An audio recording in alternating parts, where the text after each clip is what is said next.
In the name of the Father, and the Son, and the Holy Spirit. Today is the Sunday of All Saints. All saints from the beginning of the Church until now. We commemorate, venerate, glorify, and try to imitate them. In this respect, I would like to tell you a couple of things about the nature of sainthood. What is this?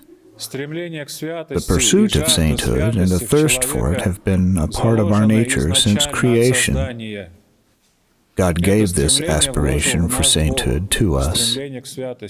But, as it often happens in our life, the Satan distorted this force given by God. He just gave it some other direction. This is why people do not succeed, even if they desire sainthood and make efforts to achieve it. Unfortunately, even those who understand what we are called for try hard, but go in the wrong direction. The very first mistake was made by our first parents, Adam and Eve, in heaven, when the Satan deceived them, saying, "Eat of the forbidden fruit, and you will be like gods." What was their mistake? People after them also made similar mistakes. Remember when people in the Old Testament began to build the Tower of Babel? The nature of these mistakes was the same. What is their essence? People decided to become gods without God. They wanted to attain deification through their own efforts. Moreover, this happens from the time of Adam and Eve to those poor builders of the Tower of Babel until the present. All people who seek God make one and the same error and thus do not succeed.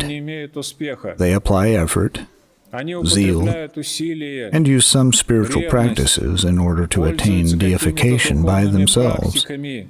But they make the same mistake, and their Tower of Babel ruins and ruins and ruins. We Christians need to understand the main point of sainthood. The Holy Fathers call it theosis, or deification. I use this term on purpose so that you can get the essence of sainthood. Sainthood is not one's personal righteousness or spiritual talent or something else.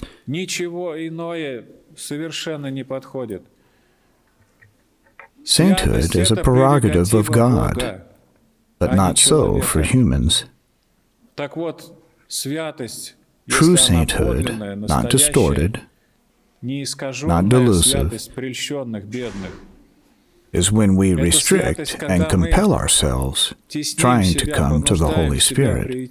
The Lord says, "Those who love me will keep my word, and my Father will love them, and we will come to them and make our home with them."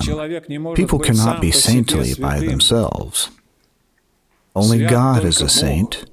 Remember when a man came up to Christ and said, "Good teacher," and the Lord said, "No one is good but one, and that is God. If you recognize me as a teacher, you are wrong. If you see me as God, this is true." Spiritual life is not a pursuit of personal sainthood by means of some spiritual practices, zeal, stability, or stubbornness.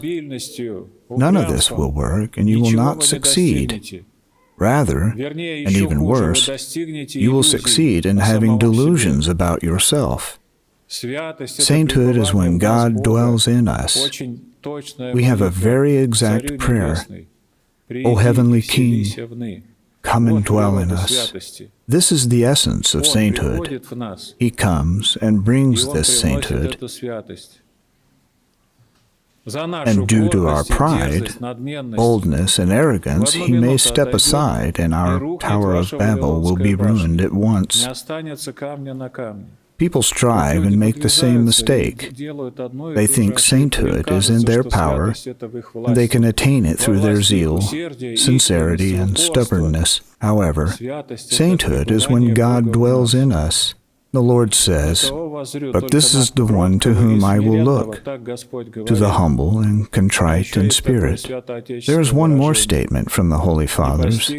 "I have not fasted, I have not been vigilant, I did not lay on earth, but I humbled myself, and the Lord has saved me." The main condition of sainthood is a humble heart crying from the depth of its nothingness to God, "Jesus, Jesus, Jesus," a heart having a sense of grandeur about oneself and seeing something in itself is not capable of crying in this soft and humble way, "Jesus, Jesus, Jesus."